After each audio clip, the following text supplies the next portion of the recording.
Сәлем баршаңызға. Бүгін сіздермен сүзбелі крендели дайындайтын боламыз. Ең алдымен менің каналыма тіркеліп, лайк басып, комментарий қалдырамыз. Сүзбелі кренделиді таңғы асқа, немесе түскі асқа шаймен ұсынсаңыздар өте керемет болады. Достар, менің осы YouTube арнамды сіздер өз достарыңызбен бөлісіңіздер. Достар, бізге сүзбелі кренделиді дайындау үшін сүзбе, үкіштен өткізілген ірімшік, 2 жұмыртқа, ұн, разрыхлитель, аз ғана су болса жеткілікті. Тереңдеу ыдысқа сүзбемізді салып, оның үстіне үкіштен өткізілген ірімшікті саламыз. Одан кейін 2 жұмыртқаны салып, аз ғана тұз себеміз.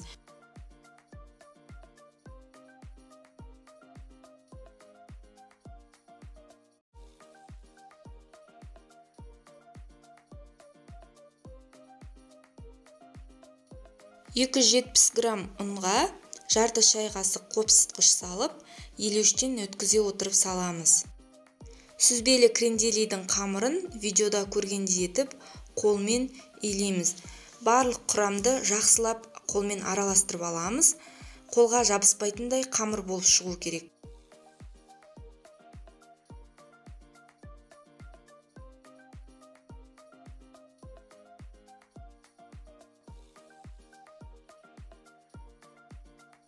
Сүзбелі кренделидің барлық құрамын осылай араластырып болғаннан кейін аз ғана су құйып илейміз қамырды. Қамырды илеген кезде қолға жабыспайтындай қамыр болып шығу керек. Міне біздің сүзбелі кренделидің қамыры осындай болып шықты.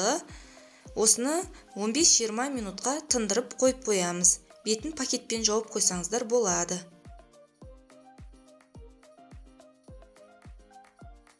Міне 20 минуттан кейін біздің қамырымыз да дайын болды.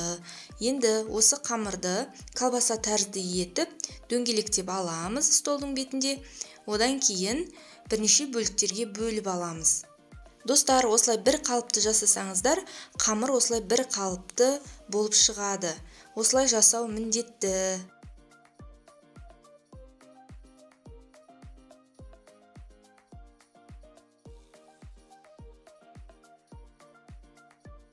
Достар, көріп тұрғандарыңыздай, осылай бірнеше бөліктерге бөліп аламыз да, осылай дөңгелетіп қойып қоямыз.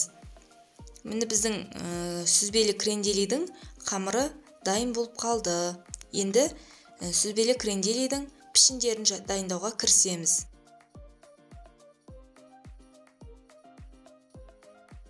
Достар, крендели пісіретін тапамызды майлап аламыз да, міне видеода көріп тұрғандай етіп, кренделидің пішінін жасаймыз. Немесе өз нұсқаларыңызда да жасауға болады.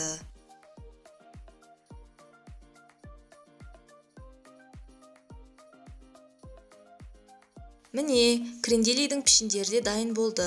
Енді осының бетіне жұмыртқаның сарысын жағып шығамыз. Өз қалауларыңызға қарай бетін күнжітпен немесе макпен әрлесеңіздер болады. Немесе екеуін де қолданбауға да болады. Дайын болған сүзбелі кренделиді 180 градуста қызып тұрған пеште 20 минутта пісіріп аламыз. Өте тез піседі. Достар, сіздерге де үйде жасап көруге кеңес беремін. Өте дәмді болып шығады. Менің рецептіммен жасап көріңіздер. Менің YouTube арнамды өз достарыңызбен бөлісіп, лайк басып, комментарий қалдырыңыздар. Бұл мен үшін өте маңызды. Достар, менен тағыда қандай рецепт күтесіздер? Осы видеоның астына жазып кетулеріңізді сұраймын.